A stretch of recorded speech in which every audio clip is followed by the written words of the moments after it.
da minha mensagem de hoje, ainda dentro da temática do início desse ano, ela é um pouco desafiadora para quem nunca ouviu essa expressão antes. Talvez seja estranho ouvir esse convite. Não vá à igreja. Que pastor maluco é esse? Porque eu quero que você venha à igreja. Mas eu queria lembrar você o que a gente tem falado nos últimos dias.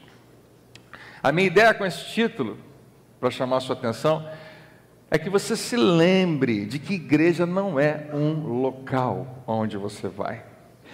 É tão importante que a gente seja mais uma vez relembrado disso.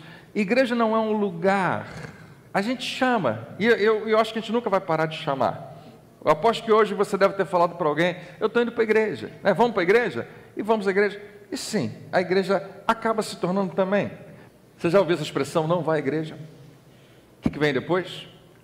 Seja igreja.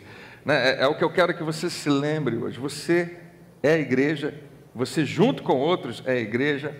Então, o meu convite é muito maior do que apenas uma conscientização de que igreja não é um lugar, mas que você desista de que a igreja é apenas um lugar que eu vou e decida aonde quer que eu vá, eu sou igreja. Alguém diz amém? Então vamos falar um pouco sobre isso. Nessa manhã a minha inspiração tem como base uma certa frustração, uma certa irritação. Se eu perguntar para você o que deixa você irritado, as respostas são muitas, né? Talvez no dia a dia uma das coisas que mais me irrita é o trânsito. E algumas coisas no trânsito são completamente... a gente não tem menor poder, né? A gente não tem menor domínio sobre aquilo. Vai além da nossa capacidade. Outras coisas você identifica facilmente que era evitável. A pessoa poderia ter prestado atenção. Mas são coisas que irritam a gente se a gente não prestar atenção. Piscar durante a mensagem. Tem gente que fica irritado com isso. Está ensaiado, gente, fica tranquilo. Tem coisas que nos irritam, e alguns de nós facilmente nos irritamos com algumas coisas que os outros olham e falam: para que você ficou tão irritado? Uma das coisas que me irrita, não é a que mais me irrita, mas uma das coisas que me irrita muito, eu fico realmente frustrado quando alguém, às vezes pastor, pregador, ou alguma outra pessoa, que tem algum poder de influência, que tem uma opinião, e é um formador de opinião, fala mal de outras igrejas, fala mal em detrimento, fala de uma maneira pejorativa sobre uma outra crença, sobre uma outra religião, sobre uma outra denominação. Eu acho que você não me vê fazer isso, a razão é porque eu não acho que isso é apropriado. Eu não fico com raiva da pessoa, mas eu não gosto dessa atitude, dessa postura. Quando alguém se levanta para falar mal de alguma outra religião ou de alguma outra denominação. Sim, eu e você temos as nossas opiniões, as nossas convicções. Eu não concordo, obviamente, com a maneira como outras denominações fazem algumas coisas, mas a razão de eu não concordar é facilmente percebida porque eu não faço igual, e você também não. Mas não cabe a mim julgar, determinar e decidir quem está certo e quem está errado. Alguém diz amém? Não sei se você percebe isso em toda essa esfera, mas isso é grande demais. Mas está em nós muitas vezes essa crítica, está em nós muitas vezes essa observação e dizer: se não fizer do jeito que eu faço, não pode estar certo, está errado. E de outras maneiras também. Isso funciona com várias coisas, isso funciona com o time que você torce, com o partido político que você gosta e qualquer outra coisa.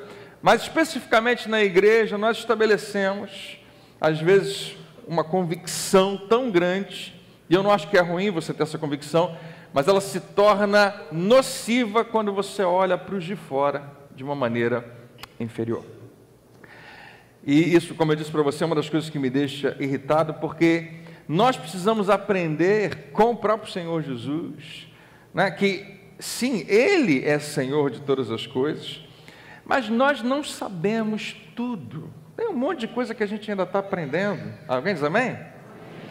Nós temos que aprender, e isso talvez coubesse aqui até dar alguns exemplos para você, mas eu acho que você entende. Nós precisamos aprender a respeitar as diferenças entre nós e as outras pessoas. Meu convite nessa manhã é que a igreja de Jacarepaguá dê um passo, suba um degrau mais alto no que diz respeito a andar em unidade. Andar em unidade não significa andar igualzinho a todo mundo. Eu gosto de usar essa expressão, unidade não é uniformidade. É possível você andar unido a alguém e ainda assim discordar daquela pessoa.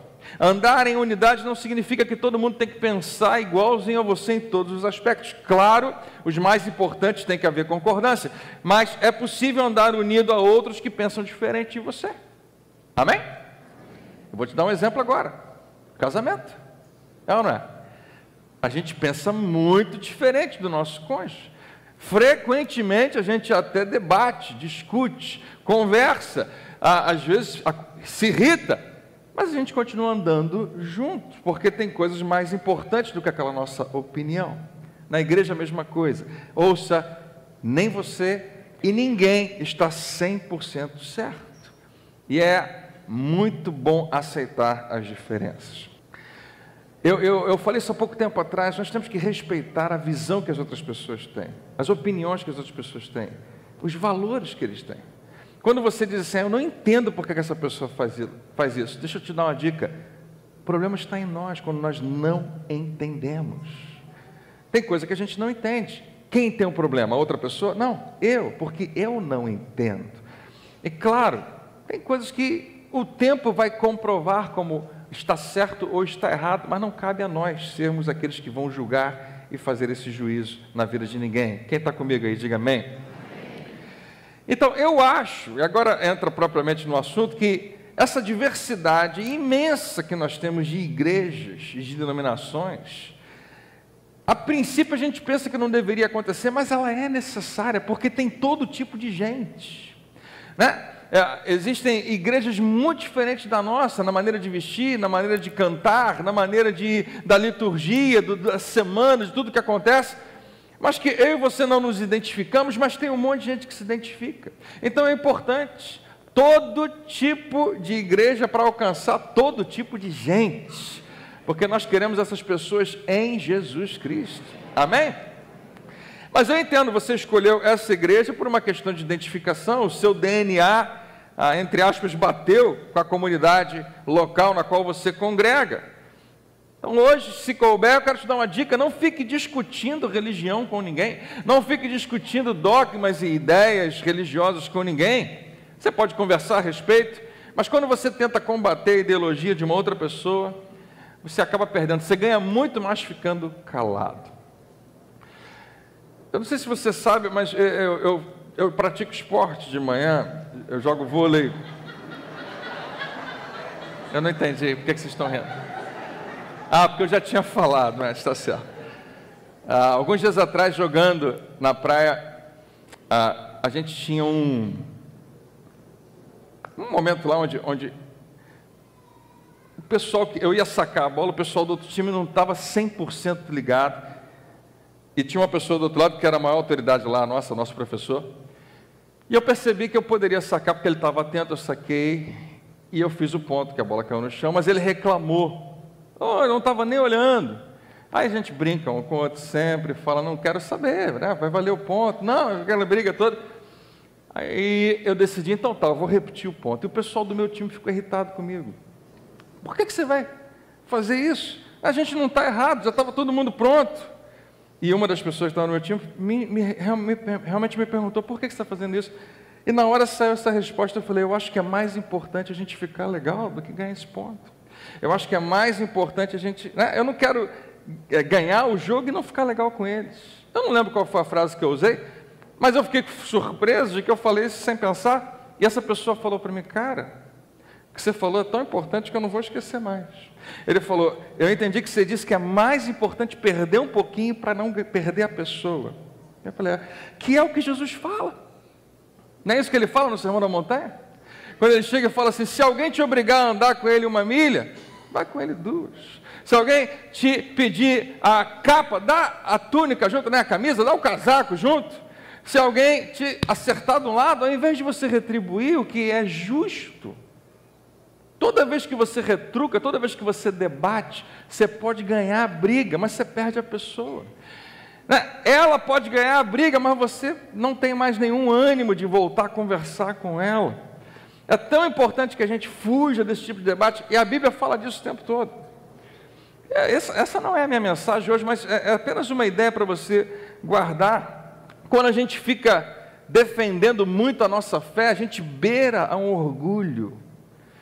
Deus não quer que você seja tão orgulhoso assim da sua fé. Ele quer que, em humildade, nós representamos o seu filho. Que alguém diga amém. Eu não estou dizendo que você tem que negociar suas convicções, mas eu estou dizendo isso aqui hoje para você: a sua vida deve falar mais alto do que a sua boca. Então nós não criamos e não devemos criar barreiras àqueles que têm outras religiões, outras ideias e outras convicções. Unidade é a ideia que eu creio que Deus tem em relação à igreja, uma comunidade que anda em unidade. O nome já diz. Não significa que a gente vai concordar em tudo, mas no principal a gente vai concordar. Não é isso que a gente tem falado? Jesus fala: eu edificarei a minha igreja, e as portas do inferno não prevalecerão contra ela. Ele fala com base em uma coisa só: que você creia que eu sou Cristo, o Filho do Deus vivo. As outras coisas, a gente pode até negociar, e ninguém vai saber tudo, ninguém vai saber quem está 100% certo, mas isso é indiscutível. Eu acho sensacional no cristianismo, em detrimento às vezes até de outros pensamentos, mas eu acho fantástico como nós nos adaptamos à cultura local.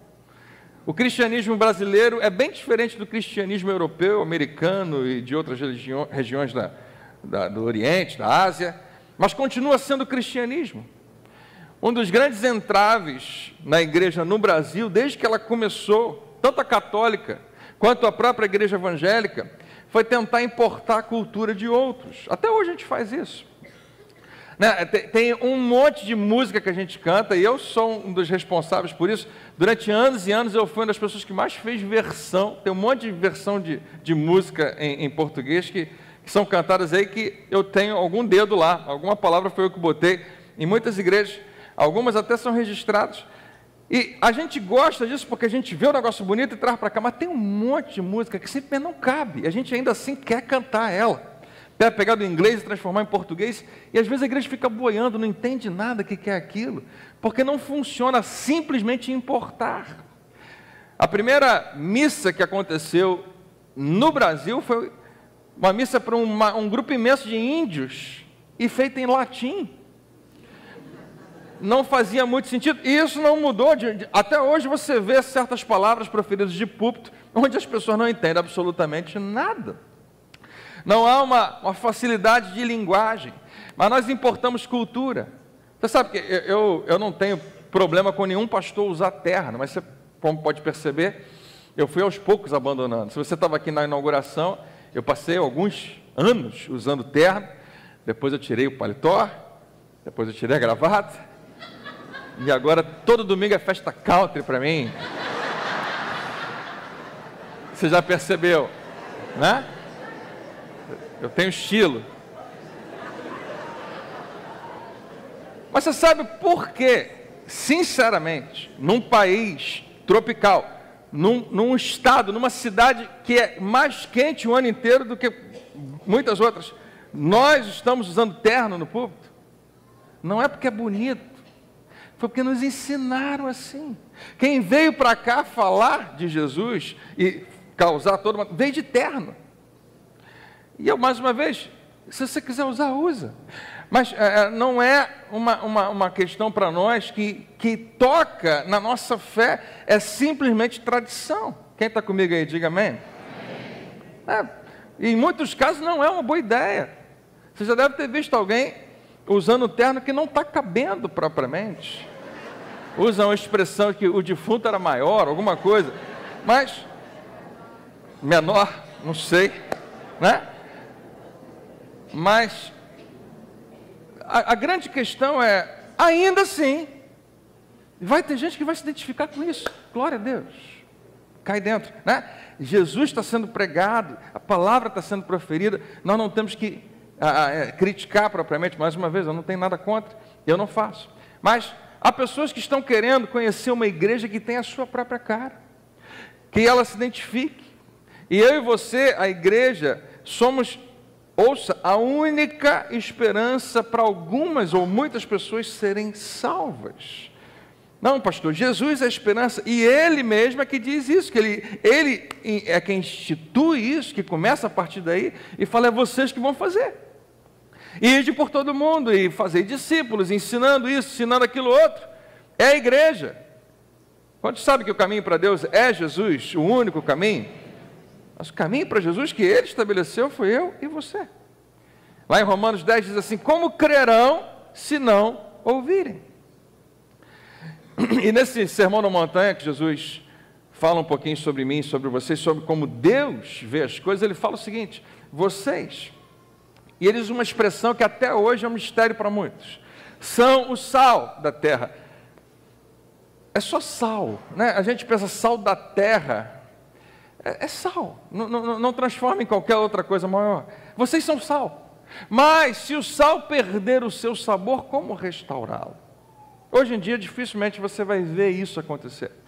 Naquele tempo existiam substitutos do sal, que facilmente poderiam perder o sabor, que às vezes não funcionavam propriamente. Mas Jesus fala, vocês são sal de verdade. Mas se perder o sabor, fazer o quê com ele? Jesus começa a usar alguns exemplos para falar de que você tem muito potencial, mas pode ser, desculpa a palavra, inútil. Você tem muito potencial, mas pode não usar o seu potencial. Depois ele fala, vocês são a luz do mundo. Não se pode esconder uma cidade construída sobre um monte. Essas duas analogias que Jesus fala, luz.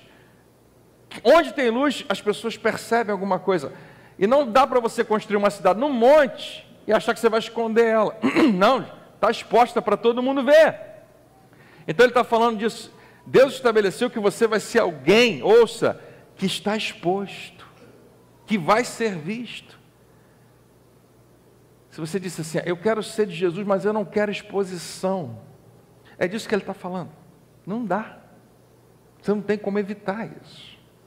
Você já percebeu que não existe, ninguém critica a religião dos outros quando alguém faz alguma coisa errada, mas quando é crente. Já percebeu que não sai lá no jornal, fulano de tal, aí diz a religião dele, a não ser que seja evangélico, e aí conta o resto da história. Por quê? Porque você é luz, você não tem como evitar isso, você está exposto. Está todo mundo olhando mesmo, é o que Jesus falou. E também ninguém acende uma candeia, uma vela, e a coloca debaixo de uma vasilha. Claro que não, eu não pego uma vela, acendo e escondo, para quê? Qual o propósito? Não, mas coloca num lugar apropriado, e assim a vela, a luz, ilumina todos que estão na casa. Então, exposição, que eu e você muitas vezes não gostamos e não queremos, Jesus fala, é o seu lugar. Você não tem que buscar esse lugar de exposição, você já está lá. Você já está sendo visto. Ouça o que eu vou falar. Você não tem que buscar ser visto. Inclusive, na continuação da mensagem dele, ele fala sobre isso. Ele fala, quando você orar, não ora um lugar que todo mundo pode te ver, não. Vai orar em secreto. Quando você der uma oferta, ninguém precisa ficar sabendo. Jesus fala, não é você tentando ser luz, você já é. Alguém entendeu? Amém? Não tente aparecer, você já está aparecendo. Não tente impressionar, você já é impressionante. Né? E assim você ilumina todos da casa. E assim Jesus fala, brilhe a luz de vocês diante dos homens, para que vejam, essa expressão é muito importante, as suas boas obras, e glorifiquem ao Pai de vocês que está nos céus. É Jesus que fala que você é sal e você é luz. Veio uma música na cabeça agora que eu não posso cantar. Você não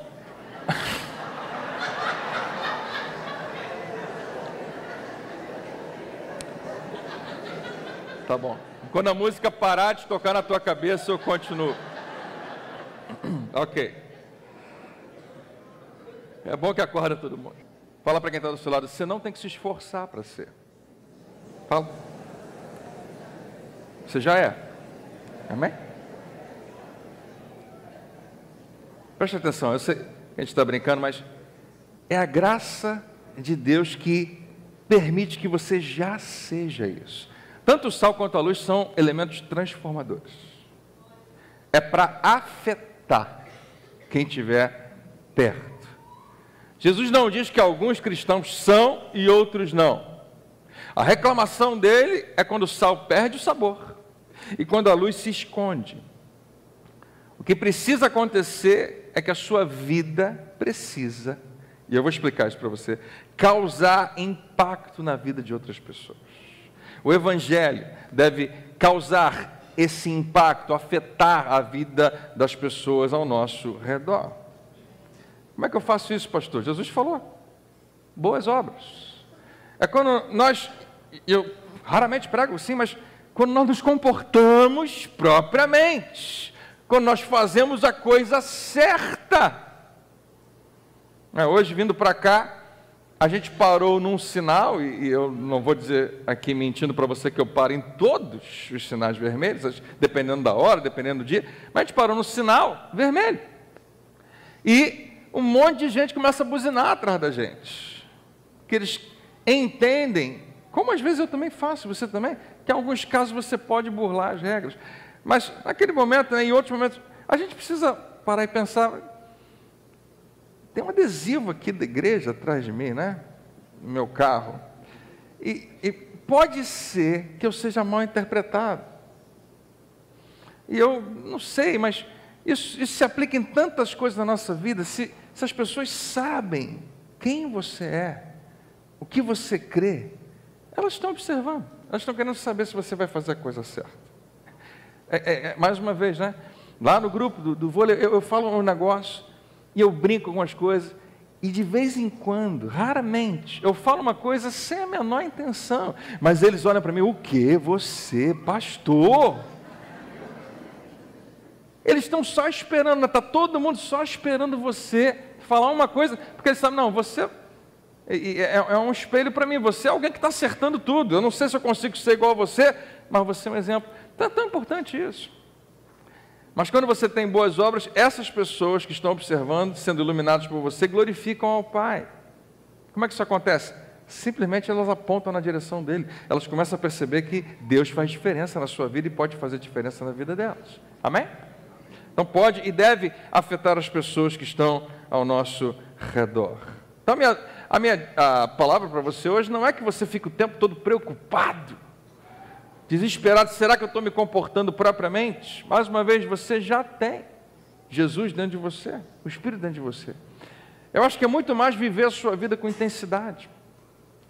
Eu acho que um dos piores testemunhos que a gente dá não é quando a gente faz uma coisa errada, mas é quando a gente se recusa a corrigir. Um dos piores testemunhos do cristão não é, necessariamente quando ele, em algum nível, falha. Vocês querem ver um negócio que eu acho que é frustrante? É quando ele vive triste. Quando o cristão vive triste. Quando a vida não tem sabor, quando a vida não tem cor para nós, isso imediatamente passa uma mensagem de que Deus não faz muita diferença na nossa vida. Por favor, não me entenda mal, eu sei que há pessoas que estão passando por um momento tão difícil, tão trágico, tão complicado, às vezes debaixo de um sentimento ou de uma doença chamada depressão. E claro, isso tem o seu lugar, e daqui a pouco eu creio, você é curado em nome de Jesus. E até nisso as pessoas podem olhar e perceber, fulano passou por um problema complicado, mas olha aí, como Deus na vida dele faz toda a diferença, amém? Mas quando o crente por si só simplesmente vive triste, vive cabisbaixo, vive de cara feia, talvez seja um péssimo testemunho. Você não está vivendo, você não está mostrando essa luz. Aquilo, sal é o que dá sabor. A gente hoje tem toda uma noção a respeito de sal. Tem gente que põe sal demais, outros põem menos, mas eu estou falando daquela pessoa que percebeu que a comida está sem sal, e de repente coloca um pouquinho de sal e os olhos chegam a brilhar, porque mudou tudo. É isso que o sal faz. Quem não nasceu de novo não compreende coisas espirituais. A maneira como a parte visível de Deus vai ser a igreja. Fala para quem está do seu lado, é você mesmo. A parte visível de Deus. Quando não crente, quando um incrédulo olha para a igreja, é aí que ele enxerga tudo que é possível se ver sobre Deus. Luz, sal, mas se você deixar de ser, essas pessoas perdem a referência de quem Deus é. A Bíblia fala que você mesmo é a Bíblia. Você passa a ser a Bíblia para as pessoas que não conhecem a Bíblia. E essas pessoas precisam ler e vão ler a sua Bíblia. 2 Coríntios 3, 2, 3 diz o seguinte: vocês mesmos são a nossa carta, escrita em nosso coração, conhecida e lida por todos. Vocês demonstram que são uma carta de Cristo, resultado do nosso ministério. Escrita não com tinta, mas com o Espírito de Deus vivo. Está falando de comportamento, não em tábuas de pedra, mas em tábuas de corações humanos. Em outras palavras, nós somos Bíblias ambulantes. As pessoas têm que poder olhar para nós e ler a palavra de Deus quando olham para a nossa vida, sem nunca ter lido uma linha. Elas vão ler em você. E que alguém diga amém. Porque elas estão lendo a prática do Evangelho. Elas estão lendo o que é ter um relacionamento vivo com Deus. E assim como Jesus, a palavra, Ele é a palavra encarnada, nós também precisamos ser. Ele é o nosso modelo. Ele é o verbo que se fez carne e Ele nos convida a ser a mesma coisa. A palavra dEle através de nós. Amém, igreja? Deixa eu falar para você rapidinho 4 coisas que não faz sentido ser igreja sem elas. Em primeiro lugar, ser uma igreja só faz sentido quando... São 4 coisas. A primeira é essa aqui: na prática, nós amamos a Deus e as pessoas.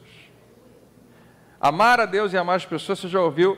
Eu chamo a atenção para na prática. Algo real, realidade. Respondendo Jesus, alguém perguntou para ele qual é o grande mandamento. Ele fala: ame o Senhor. E aí Jesus começa a colocar um monte de coisa para enfatizar e para falar da intensidade desse amor. Claro, Jesus não está falando de um sentimento, você não consegue construir isso. Ele está falando de uma decisão. Ame o Senhor Deus de todo o seu coração, de toda a sua alma e de todo o seu entendimento. Seja tão apaixonado por Ele que tudo na sua vida aponta para Ele. E este é o primeiro e maior mandamento. E para pensar, se você realmente ama a Deus desse jeito, você está prontinho para qualquer coisa que Ele falar para você. Você está pronto para obedecer qualquer direção que Ele vai te dar. Você deseja agradá-lo porque você o ama. E o segundo é semelhante a ele, ou seja, traz a mesma força, a mesma intensidade, e é: ame o seu próximo como a si mesmo. Amar a Deus e amar as pessoas, para mim e para você, crentes do Novo Testamento, é o resumo de toda a lei. Isso é maravilhoso, porque na antiga aliança, para o povo de Deus da antiga aliança, eu e você somos da nova aliança, estamos do lado de cá da cruz, eles tinham um monte, centenas, 600 e tantas leis. Quando chega em Jesus, Jesus pega tudo e afunila e resume numa só: amar. E ele fala de 3 aspectos: amar a Deus, amar o próximo, e daqui a pouco ele vai falar de amar até o inimigo, amar os seus inimigos. Falando que amor é o cumprimento da lei. Então, amar a Deus, em primeiro lugar, e veja a intensidade de todo o coração, de toda a sua alma, com todo o seu entendimento. Isso fala de uma vida dedicada, devotada. Ouça, eu amo a minha igreja, você também, mas não é uma vida dedicada à instituição. Não é uma vida devotada à religião, às regras, às reuniões, mas realmente devotada a Deus. É gente que não abre mão por nada de ter intimidade com Deus, de ter tempo com Deus, de andar perto de Deus, de conhecer a Deus, de ouvir os seus segredos. Ele tem algo para contar a você. Gente que não negocia princípios por causa da sua paixão por Deus. Quando você tem que dizer não a uma proposta indecente, precisa ser, em primeiro lugar: eu amo meu Deus de todo o meu coração, com tudo que eu sou. Eu não quero fazer isso por causa dele. Mas você vai ter um prejuízo enorme. Não, Ele está cuidando de mim. Porque da mesma maneira que eu amo, eu tenho certeza que Ele me ama. Ele muito mais. E que alguém diga amém. Segundo lugar, amar as pessoas. Amar as pessoas por causa do amor de Deus na sua vida. Deixa eu te falar. Eu não posso nunca amar a Deus propriamente se eu não amo as pessoas. A própria Bíblia coloca dessa maneira: como você vai fazer isso? E o autor fala: Deus é invisível. A maneira como você o ama é amando pessoas visíveis. E aqui que a gente toca naquela questão de que tem gente que é muito fácil amar, você não precisa se esforçar. Tem outros que não é fácil amar. Às vezes é a pessoa que está sentada do seu lado, não agora, em outros momentos. Às vezes é a pessoa que dorme com você. Às vezes é a pessoa que você amou durante muito tempo, mas agora está com dificuldade de amar. Talvez seja alguém que já te perseguiu a vida inteira e continua te perseguindo, seja quem for. Quando você chega para Deus e fala, igual você hoje fez cantando ele aqui, vou correndo para ti, o meu amor é tudo, você é tudo para mim. Aí Deus chega para você, você me ama mesmo? Amo, Senhor, de todo o meu coração, você não faz ideia. Posso pedir uma coisa? Pode pedir o que o Senhor quiser. Pega todo esse amor, derrama na vida daquela pessoa. O Senhor não está entendendo, eu amo o Senhor. O meu amor por ti é grande, é imenso. Eu sei, entendi. Pega todo ele e canaliza para alguém que eu estou te mandando amar. E assim, você prova que me ama. Que realmente esse amor é verdadeiro. Amém, igreja? Uma coisa que você deveria saber, não sei se é novidade para algum, mas cristão ama as pessoas. Eu não suporto pessoas, tem alguma coisa errada. Cristão deveria fazer igual Jesus e amar as pessoas. Eu sei que é difícil para muitos de nós. Não vou enganar você, às vezes para mim é difícil. Mas tem pessoas que realmente se posicionam num lugar onde é difícil amá-las, mas você não conhece a história toda delas. E você não conhece a história futura delas. Deus quer usar você para ser um instrumento de bênção na vida dessas pessoas. Amém? Então, se você é bicudo, chato, cri-cri, vive encrencando com o vizinho, você não está sendo um testemunho vivo do cristianismo. Não está vivendo a palavra de Deus, não está andando como igreja. E é isso aí, eu ia falar outra coisa. Agora não... A prática do cristianismo não é se você carrega uma Bíblia ou não. A prática do cristianismo não é revelada se você frequenta a igreja ou não, se você faz parte de ministério, se você faz EBD, ou todas essas coisas legais demais que a gente faz por causa da igreja. Jesus fala que a prática do cristianismo é o seguinte: com isso, todos saberão que vocês são meus seguidores. Estão comigo, estão me imitando. Como? Se vocês se amarem uns aos outros. Em algum momento, antes de você ir embora hoje, eu vou falar algumas coisas para você, dentro dessa questão do amor, que vai parecer muito... Qual seria a melhor palavra? Eu não sei se é a melhor palavra, mas meio nhenhenhé, assim, sabe? Amor, que bonitinho, que fofura. E a gente tem uma certa barreira com isso, principalmente homens. Para com isso, isso não é para mim não, isso é coisa de mulher. Mas quando Jesus chega e fala para você que é importante se amar, e ele repete tanto isso, você sabe por quê? Porque é um grande desafio para a gente. E se você transformar amor só num sentimento, né, só em algumas coisas que fluem dentro de você e faz você gostar e simpatizar e querer fazer o bem a alguém, você vai resumir demais o que ele está mandando. Ele está falando para você simplesmente fazer algo que revela que você ama a Deus. Quando eu amo você, faço algo por você, não significa que eu estou cheio de sentimentos por você. Quando eu perdoo alguém que não merece mesmo o meu perdão, não é porque naquele momento veio alguma coisa, veio um trimelique, eu senti um suor diferente, eu acho que eu tenho que perdoar. Não, eu perdoo simplesmente porque eu amo Ele. É em reverência a Ele. É Ele que me faz fazer isso. Amém? Jesus fala, então, com isso todos saberão. Quando eu amo, de fato, eu estou pregando, muito mais do que com a minha boca, mas com a minha vida.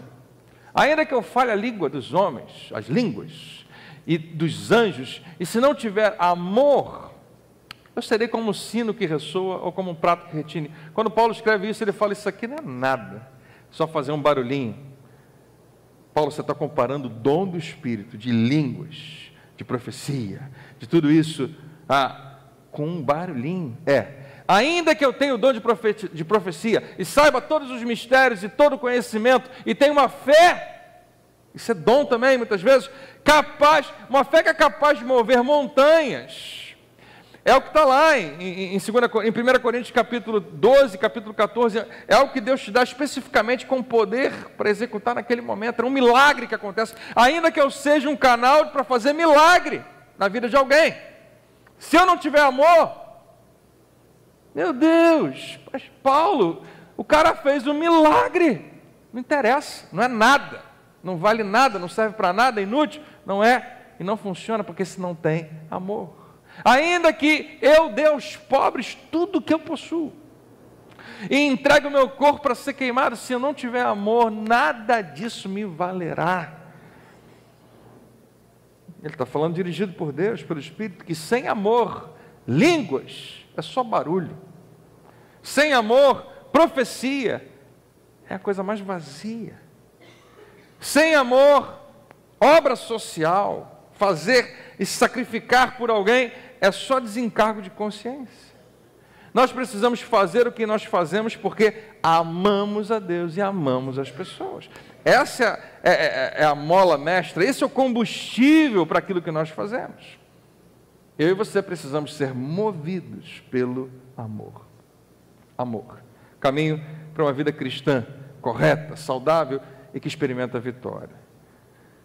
Ser uma igreja só faz sentido quando nós entendemos o reino e a cruz. Não há comunidade cristã sem consciência do reino de Deus. Não há comunidade cristã sem consciência da cruz de Cristo. Você lembra um negócio que Jesus fazia o tempo todo? Ele curava os enfermos, fazia milagres, ensinava e ele pregava frequentemente uma mensagem que era o reino de Deus. Você sabe o que é isso? Lê lá o Sermão da Montanha. Tudo que Jesus fala é radical e extrapola na mente das pessoas. Como é que ele está falando isso? A gente nunca achou isso, isso é muito novo para a gente. Sabe o que ele está falando? Eu quero que vocês saibam que assim é o reino de Deus, é assim que Deus enxerga as coisas. Então, o reino de Deus para nós é fundamental. A igreja é uma comunidade do reino. Nós servimos a um rei, que alguém diga amém, que é o rei deste reino. E a igreja anda segundo a cultura do seu reino. É aqui que eu quero chegar, a cultura do reino de Deus é diferente, é totalmente inversa à cultura desse mundo. Se você entrou na família de Deus, você entrou na cultura do reino de Deus. E nessa cultura, nós amamos as pessoas. Nessa cultura a gente foge das discussões, dos debates e das brigas. Na cultura do reino de Deus, nós abandonamos a competição, nós queremos mais que o outro cresça e que a gente diminua. Na cultura do reino de Deus não existem palavras torpes, mas linguagem sadia. Não faz parte da cultura do reino de Deus qualquer coisa que estraga um relacionamento. Qualquer uma, seja algo que eu falo ou é algo que eu esqueci de falar. Em segundo lugar, a cruz. Vou fazer uma pergunta aqui de prova. O que Jesus fez na cruz? Você está pensando numa resposta teológica? É mais simples que você imagina. Morreu. Não é isso? Quando você fala da cruz, você fala da sua morte. Então vamos fazer a segunda pergunta. Para quê? Por que ele morreu? Para você ter vida. Para eu e você experimentarmos vida. Então ele morre para o meu benefício. E aí ele chega para você e fala: cada um tome a sua cruz. O que ele está dizendo? Vou deixar aqui para você. Tomar a cruz, quando Jesus fala, significa a mesma coisa. Que eu morro para mim e vivo para os outros. Agora, quando eu leio isso junto com você, a impressão que a gente tem que isso é muito negativo. Eu vou me anular. Não, você não vai se anular, você vai continuar vivendo. Só que você para de ser o foco principal da sua vida. Você não é o centro do universo, você não é a pessoa mais importante da história. Você sabe que você está ligado e conectado a um grupo muito maior e Deus quer que você exemplifique o seu filho, que veio para servir. Se há uma oportunidade para você servir alguém, é Deus que está te dando essa oportunidade, porque Ele sabe que vai frutificar na sua vida e na vida de muita gente. Tomar a cruz significa morrer para mim. Não significa morrer literalmente, mas morrer para algumas coisas, para algumas paixões, para algumas ideias, para alguns pensamentos, para alguns quereres. Porque o outro merece que eu faça isso. Ou mesmo sem merecer, Deus merece. A minha realização agora passa a ser a das outras pessoas. A minha vida só tem sentido agora quando, ao invés de ser egoísta, eu faço o inverso do egoísmo. Egoísmo é quando eu amo a mim mesmo. Mas o inverso é o altruísmo, é quando o outro se torna mais importante. Eu acho que é um dos maiores desafios para mim e para você. Mas é um convite que Jesus faz todo dia, a mim e a você. Quanto a mim, que eu jamais me glorie, a não ser na cruz de nosso Senhor Jesus Cristo, por meio do qual o mundo foi crucificado para mim, ou seja, as coisas que eu quero nesse mundo, os meus desejos, as minhas vontades, e eu para o mundo. Eu vim nessa manhã dizer para você que qualquer outro projeto de vida, qualquer outra realização, hoje na EBD, na classe, a gente estava falando sobre realizações, sobre uma missão, um lugar que a gente quer chegar, todas elas perdem o sentido para nós, quando nós temos revelação da cruz. Seguir a Jesus, seguir o que Ele tem como projeto de vida, requer de nós uma entrega total e absoluta dos nossos valores pessoais, e nós passamos a viver para Ele. Então eu vou deixar de ser marido, deixar de ser pai, de trabalhar na firma que eu trabalho. Não, você vai continuar fazendo tudo que você já fazia antes, mas com um foco completamente diferente. Ele está no centro da minha vida. Ele é o principal, qualquer outra coisa fica em segundo lugar. Você sabe que isso gera em você uma imensa confiança, imensa. Você não fica preocupado se um dia o patrão chegar e falar, olha, muito obrigado pelo seu tempo de serviço, mas infelizmente, você fala assim, eu não estava trabalhando exatamente para você, eu estou trabalhando para Jesus. E aonde Ele me colocar, eu vou crescer, eu tenho certeza. Nenhum de nós tem muito esse discurso, e nem às vezes temos a coragem, mas é porque não tivemos ainda essa revelação de que estamos mergulhados em Cristo Jesus, que somos realmente dele, e podemos confiar plenamente nele. Você não está preocupado com o que está acontecendo ao seu redor, se você sabe que você tem vivido uma vida plena de intimidade com Deus. Quando você investe nisso, quando você gasta tempo com Deus, toda a sua família é beneficiada, todo mundo se dá bem. Por quê? Porque você está com Ele, você está aumentando a sua confiança nele. E a Bíblia fala que nada é impossível para aquele que crê em Deus. Amém? Onde é que eu estou? O reino de Deus, sim, Mateus 13, também é como um negociante que procura pérolas preciosas. Isso aqui não vai dar tempo de falar agora, mas Jesus está falando de gente que entende o que tem valor, entende o que é importante. E encontrando uma pérola de grande valor, vendeu tudo o que tinha e a comprou. Quando eu entendo a cruz, é isso que acontece. Tudo mais morre para mim. Eu morro para tudo mais. E para mim o que interessa é que Jesus e tudo que Ele é. Esse é o conceito de aliança. Tudo que era meu agora eu entrego a Ele. Tudo que é dele agora pertence a mim. Hoje eu quero só instilar um pouquinho dessa paixão em você. Nós precisamos buscar o reino como alguém que procura um tesouro escondido com essa paixão. Ser uma igreja só faz sentido quando a ressurreição de Jesus afetou a nossa vida. Com grande poder, os apóstolos continuavam a testemunhar da ressurreição do Senhor Jesus e da grandiosa graça que estava sobre eles. Você está conseguindo ler aqui embaixo? Qual é a referência? Atos 4:33. Por que eu estou apontando para Atos 4? Atos fala do início da igreja logo depois que Jesus vai embora. Jesus sai do cenário, deixa uma palavra, deixa uma promessa, o Espírito vem.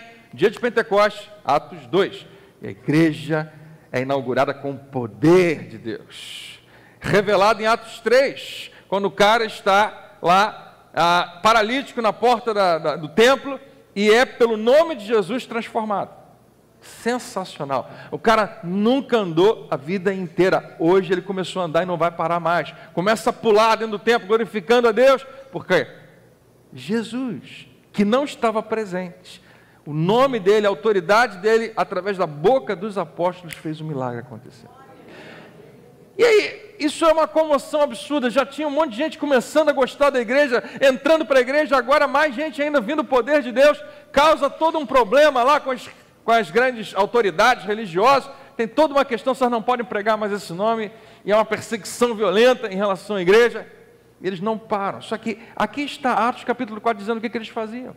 Eles não estavam pregando as parábolas de Jesus, eles não estavam pregando o sermão da montanha, eles não estavam pregando os 10 mandamentos, eles só pregavam a ressurreição. Algum momento, um pouco mais à frente, Deus tem colocado no meu coração essa palavra. Eu acho que a grande parte da igreja não entendeu exatamente o que é ressurreição. Não sei se é o nosso caso, mas eu acho que grande parte da igreja não acordou para o que isso realmente é. A ressurreição de Jesus. Quando nós temos a revelação da ressurreição, que tem a ver com a revelação do que a morte significa, isso muda todo o seu conceito a respeito da vida. Por que você tem vida abundante? E por que às vezes você questiona se tem ou não vida abundante? Tem vida abundante aquele que percebeu que não tem mais medo da morte. Você ouviu o que eu falei? Por que você tem vida abundante? Porque você não tem mais medo da morte. Porque você já resolveu no seu coração completamente o problema em relação à morte. Eu posso viver muito bem a minha vida. Eu acho sensacional isso. E é fácil perceber quando alguém está nesse nível. É totalmente diferente. Você percebe às vezes como uma pessoa se comporta no funeral. Você às vezes percebe como uma pessoa se comporta no dia a dia. Eu não estou falando que ela é irresponsável, eu não estou falando que ela é inconsequente, mas ela revela que não tem medo da morte. Tem gente que vive pensando tanto na morte, tem medo da morte, esquece de viver. Tem crente que fala tanto do céu que esquece da terra. Vive pensando no além e esquece de viver o aqui. Não é porque você vai para o céu um dia, e você pode ter essa plena convicção de que a sua vida aqui tem que ser menos do que o que Deus planejou para você. Existem denominações inteiras, melhor dizendo, existem muitos cristãos, nasceram de novo, são devotados a Jesus, amam a Deus, mas que acreditam que o céu é um lugar tão distante que aqui a minha vida possivelmente vai ser um inferno. E vai dar tudo errado, e tudo tem que dar errado, e tudo tem que funcionar mal, porque afinal de contas nós estamos aqui nesse mundo, e é isso mesmo, o mundo jaz no maligno. Mas leia a palavra de Deus, leia as cartas escritas à igreja, e descubra qual é o plano de Deus para mim e para você. Como é bom quando a gente acorda e descobre que a vida eterna já começou. Já começou comigo e com você agora. Quando a sua questão eterna já está resolvida, porque quem tem o Filho tem a vida. E é justamente por isso que você pode viver bem hoje. Não apenas sobreviver, mas viver feliz. Lá no céu vai ser incomparável, vai ser maravilhoso demais. Mas enquanto lá não chega, vamos viver o hoje com a intensidade que Deus nos deu. O próprio Espírito Santo mora dentro de você. Glória a Deus, Jesus venceu a morte. Quando você tem a revelação da ressurreição, você compreende que o Senhor, a quem você serve, destruiu o poder da morte. Jesus põe fim na questão da morte. No domingo passado eu falei sobre isso, que Jesus fala, toda autoridade me foi dada, mas Jesus você não já tinha antes. Ele tinha uma autoridade tão grande, todos os demônios tinham que se dobrar, todas as doenças tinham que se dobrar, tudo que ele falava tinha que acontecer, o vento tinha que parar, tudo que ele falava, a figueira secava, seja o que fosse. Mas ele não usa esse discurso antes. Quando ele usa, qual é a razão? Quando ele morre, todo mundo acha que ele não tem toda essa autoridade, porque afinal de contas a morte foi maior do que ele. Mas quando ele se levanta dentre os mortos, ele pode falar, sem nenhum pingo, de dúvida, toda a autoridade me foi dada. Jesus venceu a morte. pôs um fim na morte, acabou com a morte, matou a morte. A vida do homem, da mulher, terminava na morte. Mas a vida do cristão só é aprimorada na sua morte, porque a nossa morte física simplesmente significa uma separação entre o nosso espírito e a nossa carne. Então, claro que vai ficar melhor, mas a morte não é mais o fim, vamos colocar assim, é uma graduação. É o início de uma nova fase da vida eterna que já começou na sua vida. Deixa eu terminar. Quando, porém, 1 Coríntios, o que é corruptível se revestir de incorruptibilidade. Seu corpo está envelhecendo, rugas, botox, mas rugas. Que é corruptível se revestir de incorruptibilidade, ou seja, Deus planejou um momento onde o nosso corpo vai ser completamente transformado. E o que é mortal de imortalidade, então se cumprirá a palavra que está escrita, e Paulo escreve à igreja, a morte foi destruída pela vitória. Quando ele fala vitória, todo mundo sabe do que ele está falando da ressurreição. Onde está a morte, a sua vitória? Onde está a morte, o seu aguilhão? O aguilhão da morte é o pecado, e a força do pecado é a lei. Paulo está dizendo, a lei, Jesus cumpriu cabalmente, completamente, assinou com o seu sangue. Ele nos inaugura um novo tempo, onde a lei, que era alimentada pelo pecado, não pode mais nos matar, porque a crença no Filho de Deus, a fé no Filho de Deus, é o que é suficiente hoje para que você seja salvo, não porque você merece, mas pela graça de Deus, não por obras para que ninguém se glorie, mas pela sua graça maravilhosa. É quando você crê em Jesus que isso se cumpre. A força do pecado é a lei. Você entende isso? Se tiver uma lei, a gente tem uma tendência de querer quebrá-la. É a força do pecado. Teu limite é até aqui, mas eu queria só 1 centímetro depois. É a força que está ali. Ele fala, o aguilhão da morte era esse pecado. Jesus termina com isso. Mas graças a Deus, que nos dá a vitória por meio de nosso Senhor Jesus Cristo.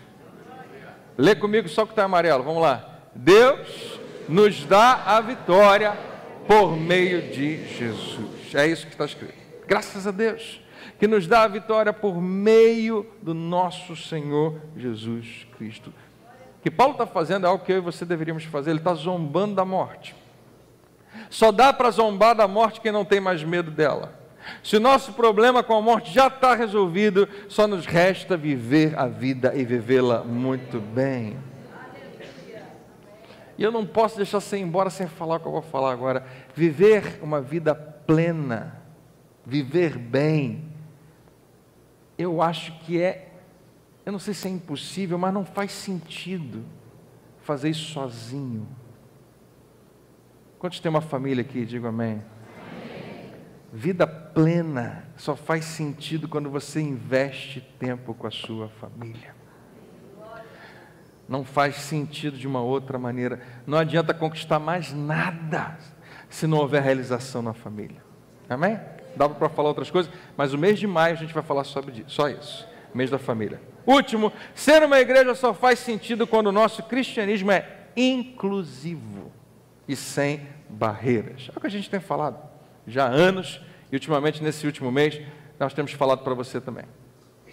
Nós não dizemos não para qualquer uma pessoa. Alguns dias atrás, alguém me perguntou, pastor, posso fazer isso na igreja? Era para a gente fazer uma cerimônia de oração. Eu não sou da igreja. E por alguma razão a pessoa falou comigo pelo Facebook, eu olhei o perfil, não deveria ter feito isso. Porque olhando para o perfil, a gente às vezes cria uma série de barreiras, mas essa pessoa faz isso, torce para o Flamengo, e faz isso, e faz aquilo outro, e tem esse hábito, escreve um negócio desse, olha isso, olha aquilo outro. A minha tendência era escrever assim, vamos conversar depois. Mas eu não escrevi nada, e Deus falou no meu coração, André, mas não é exatamente isso que você prega, que você não tem que excluir ninguém, que você deveria abraçar toda e qualquer pessoa que está se aproximando, que você não deve colocar nenhuma barreira, nenhum obstáculo para quem está se aproximando. Você não sabe quem essa pessoa ainda vai ser, quem eu quero que ela seja. Não faça um pré-julgamento e ache que alguém é menor do que você. Só tapa na cara. Falei, tá bom, senhor, tá bom, pode parar. Tive que me colocar no meu lugar porque a gente faz isso. E minha resposta é sim, sim, claro, pode vir. Vem como você tiver. E deixa Deus fazer a obra dele na sua vida. Nós somos apenas uma parte da igreja. Nós não somos toda a igreja. Muitos que não estão aqui nessa manhã fazem parte da mesma igreja que eu e você somos. Nem todos os que estão na igreja são igreja. Muitos estão frequentando, mas ainda não tomaram uma decisão genuína de que Jesus ressuscitou de verdade, é real e fez dele o seu Senhor. E também nem todos os que se assentam ou se ausentam da igreja deixam de ser igreja. E a igreja precisa ser inclusiva. Eu termino falando isso para vocês. Esse é o meu coração. Qualquer pessoa que você conhece não merece Jesus tanto quanto você. Então não faça um julgamento de quem pode e quem não pode. Seja alguém que atrai pessoas para Jesus, principalmente pela sua própria maneira de viver. A igreja é gente que se ama e que serve a Deus de todo o coração. Então vamos amar. Olha aqui o que eu falei para você. Sumiu minha apresentação? Ah, deu ruim aí. Então vou ler para você. Vamos ficar de pé para a gente ler. Efésios capítulo 4. Amém. Vamos terminar cantando Você é Luz, por favor. Pessoal da música. Efésios 4, verso 2. Você pode só ouvir? Sejam, olha, é para a igreja, sejam completamente humildes e dóceis. Que os homens digam amém. E sejam pacientes, suportando uns aos outros com amor. Isso é Paulo terminando de escrever a sua carta para a igreja. Estou digitando aqui, Paulo. Escrevendo a sua carta para a igreja. Deixa eu te falar, pelo Espírito, o que eu quero que vocês façam? Amor vai motivar vocês isso aqui, ó, serem humildes e dóceis e pacientes. E suportar uns aos outros não é apenas ter paciência uns com os outros, é apoiar uns aos outros. Façam todo o esforço para conservar o que já existe, a unidade do Espírito pelo vínculo da paz. E essa paz que a Bíblia fala, talvez se encaixe bem naquele modelo de paz que eu e você conhecemos. Quando você diz assim, talvez seja um bom exemplo de sossego. E aqui eu falo aos homens. Eu acho que a maioria dos homens são parecidos comigo e pagam para ter paz, né? Não importa o preço. E a gente faz uma confusão com isso. Porque muitos de nós achamos que para ter paz a gente não quer confrontar nada que tem que ser confrontado. E a gente não tem que visitar ou revisitar nada que precisa ser revisto. Existe, e agora realmente aos homens, existe algo que eu não sei porque tem na nossa natureza, mas de não querer muitas vezes nem confrontar e nem lidar com certas coisas que são tão importantes, que fazem toda a diferença a longo prazo, e que é urgente que a gente se posicione. Mas é parecido com isso, é um sentimento irmão desse, quando você quer ter paz. Você quer ver quando é que você tem paz? Aquele exemplo que eu usei para você quando eu disse, eu prefiro dar o ponto para o outro. Ninguém vai morrer por causa de um ponto, né? Quando você decide o seguinte, você é mais importante do que as coisas. Você é mais importante do que a minha convicção. Pessoas têm que ser mais importantes. E é incrível como naturalmente a gente não acha que são. A gente acha que as nossas convicções, que a nossa teologia pessoal, que aquilo que a gente acha que tem que ser, é mais importante que tudo. Deixa eu te falar, para Jesus não é. Pessoas são mais importantes. Mais importantes. Há pessoas que estão perdendo os de casa porque estão valorizando mais outras coisas. Eu vi essa cena há alguns anos atrás, eu nunca mais esqueci. De uma mãe ou uma avó, não lembro, brigando feio com o menino porque ele arranhou uma coisa. Um objeto dela, muito precioso para ela. E eu entendi, o coração dela estava naquilo, mas eu percebi na cara do menino que ele estava sendo profundamente marcado. Que talvez ele nem esquecesse mais do que ele estava ouvindo naquele dia. E eu percebi no meu coração essa palavra, como se Deus estivesse falando comigo: André, pessoas são muito mais importantes do que coisas. Muito mais. Não tem comparação. Especialmente para Ele. É como Deus olha que a gente deveria olhar. Alguém diz amém?